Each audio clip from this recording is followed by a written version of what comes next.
Good afternoon, good morning, or good evening to whenever you have the opportunity perhaps to listen to this little vignette for just a moment. It's just a little personal reflection on the 22nd Sunday of the year, and it's the continuation this Sunday of the account from last Sunday when the first CEO of the corporation of the church, St. Peter, got started, and he's anointed as the rock. And yet right after that, Jesus says, anyone who's going to follow me has to pick up their cross and carry it, and the Son of Man must suffer and die. And Peter says, Lord, I don't think you got it right. Let me coach you up a little bit and show you how it's supposed to be done. We got to have a little more positive approach here. And so you get a sense of Peter and his own kind of naive arrogance of trying to tell the master what God's plan is for Jesus. It makes me also wonder a little bit about, I wonder what Jesus was thinking and feeling at that time. Because that was right in a very kind of transitional or critical time in his ministry.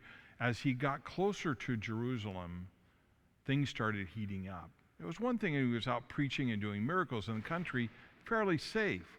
But the power structure was in Jerusalem. And when he gets close to Jerusalem, I can't help but wonder about how much he understood that if he kept standing up for the truth and speaking the will of God for the people, that there would be opposition. And it was. And it was painful. And I'm sure that's where his heart started to struggle.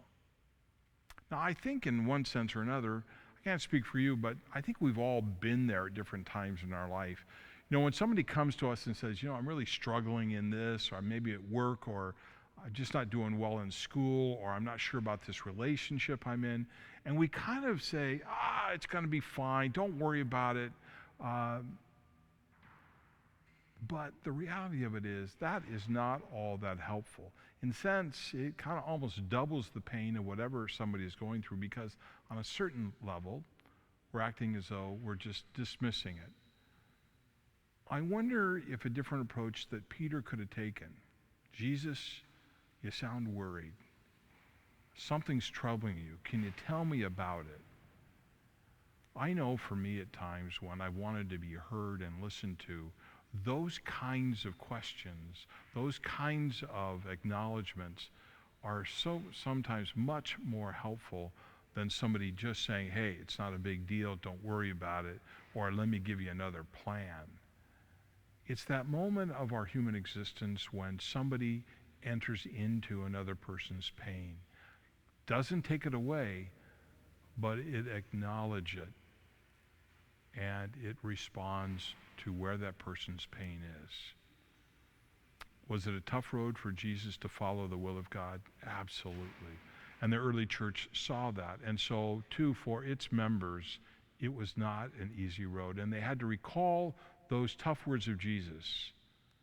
If you want to follow me, you got to pick up your cross and follow me. So where's it been tough for you, especially in this pandemic time? Did anyone help you pick up your cross and carry it? Did anyone listen to you in a way that you said, it's not easy, but I know I can do this? Maybe it was Jesus himself. Where were you picking up a cross for somebody who needed help along the way? Those are questions I have to ask myself and I have to reflect on every day of my life. Of how do we pick up the cross and help each other carry the cross of our lives. May God bless us, protect us, and keep us this week.